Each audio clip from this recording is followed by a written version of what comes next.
go up and he'd pull out his Luger and go and shoot at the rocket with his gun out in the desert. But the firecrackers he never used. So in the garage, there was this box of firecrackers. There was a brick or two. Just like leftover, yeah. You know, well, we were not allowed to touch firecrackers. They were dangerous. So David and I would steal them, and we'd go up on the side of the mountain, and we would play soldier and blow things up. And then it actually got to the point where we were throwing them at each other from like 5-6 feet away. Wow, I am surprised you did not get shot. We did that a couple times. They're just little tiny fireworks. Yeah, they were just little black I know Smaller who than knows pinky. Unlike the ones that we're in, I think that's true. In your room, that I heard about. Now, you Oh, were the attic. selling fireworks at Doris's house in your room, and you said a friend came over and said, "Hey, look at these cool sparkler matches!" And he burned his finger and dropped it in a bottle of rockets, right? And it started lighting everything up. I built a bicycle box, is what I called it. It was this box I made in a shop at school that fit on the back of my bike. Okay. Well, the dimensions and the design and the construction was perfect. Okay. Just the engineering of it was severely flawed because this bike box weighed probably more than I did. Oh my gosh, Sitting on the back of I the can bike, understand wanted that. to pop a wheelie. You know, Empty. yeah. And so when I sold fireworks to earn money in high school, I put them in that because it was the only thing I had. And I had the neighbor girls over, Bonnie and Dottie Cummins from next door, came over with Jim Jans. And he was trying to impress the girls. So he says, "Look at this is great." Throws open my box, it was on my bed. And he says, "These are really neat. These matches sparkle when you light them." And he goes, and I went, "No!" And the sparks went Oh. right down into the top of this box. There were rockets in there. There were silver salutes, which is an M80. There was a whole bunch of them in there, and all this stuff in this big bike box. And the whole thing, once the rocket went off, it just lit everything else. Yeah, because when one fires, the other one's going to Were the fire trucks actually called out? Yes.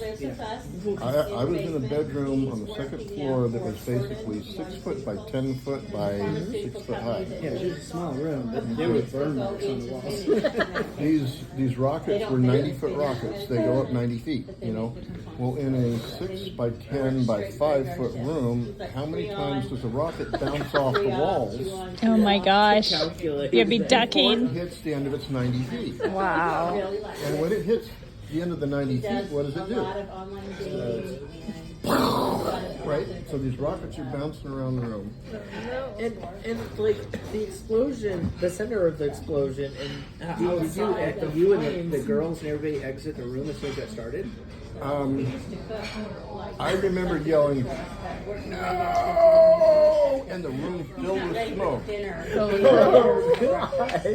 And I went trying to find the door. Yeah. And I finally found the door, and I threw it open. Well,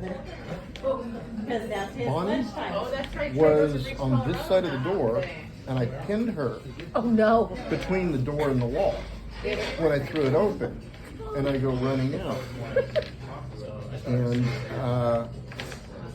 I thought, Doris is standing there.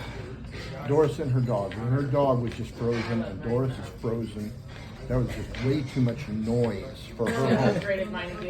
And I said, "Where's everybody else?" She says, "I don't know." So I turned around and ran back into the room. Oh, into the smoke. Still going off. Yeah. And I searched her. Oh no, I drugged Bonnie out the first time. I had to go back in and get Dottie. No, when I closed the door, she had a little pocket of air behind the door and the wall, which is like a little corner. Well, I realized what I'd done, so I grabbed her and I pulled her out, and I pulled her out to Doris. Right. You said drag, so I wonder if she's unconscious. No, well, yeah, I dragged her because she was kind of frozen too. She's in shock. Yeah. And I said, "Where is everybody?" She says, "Doris says, I don't know." I ran back in the room, found Dottie, and pulled Dottie out. And then I said, "The only one's left is where's Jim?" And she says, Doris says, "He's gone." He was out the door before. I said, "What do you mean he's gone?" She said, "By the time the first firecracker echo died, he was down the hall, down the stairs, out the front door, in his car, and left. He left us for dead." Oh, right. That ended your friendship, I bet. Fire trucks come, firemen rush in, they open all the windows. They Yeah, pull did you out- get a drink? Yeah, you guys. Yes. Okay, this must Betty's, be yours then. Betty's got mine. But Betty's is there too. Where's Betty? She's in the bathroom. Okay, she's trying to get the other one. Where'd that guy go? Barbara doesn't want to be I on this got in video. so much trouble Oh, for almost setting the house on fire. Okay, and I wasn't the one who did it. Well, You Bonnie, got a pen? This is mine. You have a pen? I don't have a phone. No, does anybody have a pen? We were Oh, I do. Hold on.